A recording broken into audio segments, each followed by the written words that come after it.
Manusia diperbudak dosa sedemikian kuatnya, sehingga manusia tidak bisa melepaskan dirinya sendiri tanpa pertolongan Tuhan dari perbudakan dosa.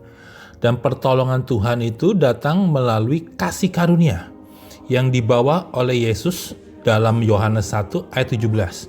Sama seperti Nuh yang mendapatkan kasih karunia, dan Nuh mengerjakannya sehingga Nuh membuat batra dan diselamatkan. Demikian juga kasih karunia yang Tuhan berikan dalam hidup kita itu harus kita kerjakan.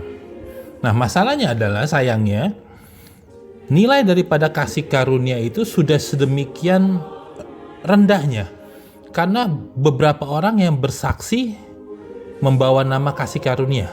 Contohnya, misalnya ada orang bersaksi, puji Tuhan, saya diberkati Tuhan, usaha saya sekarang sudah lebih baik, semua karena kasih karunia Tuhan. Atau ada orang sakit menjadi sembuh, dikatakan, puji Tuhan, saya tadinya sakit, sekarang sembuh, semua karena kasih karunia Tuhan.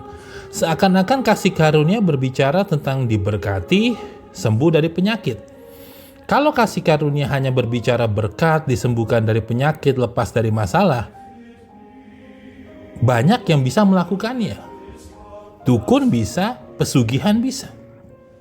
Artinya apa yang Yesus bawa kasih karunia ini merupakan sesuatu yang tidak bisa dilakukan oleh orang lain.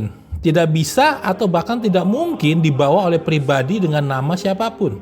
Kasih karunia ini hanya Yesus yang bisa bawa. Jadi kasih karunia yang Yesus bawa ini terdiri dari beberapa hal, saudara. Yang pertama, kasih karunia itu Injil.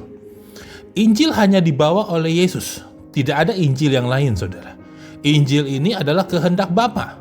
Kehendak Bapa untuk memerdekakan cara berpikir manusia yang sudah terlanjur baik dan jahat. Injil ini adalah kuasa Allah yang menyelamatkan. Jadi saudara, kalau saudara sudah percaya Yesus, saudara harus merenungkan dan melakukan Injil. Yang kedua, saudara, kasih karunia itu berbicara tentang salib. Darah Yesus yang tercurah. 1 Yohanes 2 ayat 2 dikatakan, pendamaian oleh darah Yesus atas manusia, antara Bapa dengan manusia. Karena darah ini membawa pendamaian, saudara, yang tidak mungkin dilakukan oleh orang lain, karena manusia yang lain berdosa. Hanya Yesus, Tuhan yang menjadi manusia dan tidak berdosa, layak untuk menjadi korban persembahan pendamaian, saudara. Yang ketiga, saudara, kasih karunia ini adalah Roh Kudus. Setelah pendamaian terjadi antara Bapa dengan manusia, maka Roh Kudus baru bisa dicurahkan, baru bisa menolong manusia.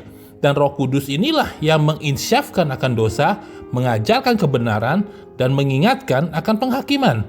Jadi kasih karunia ini, saudara, adalah awal dari keselamatan.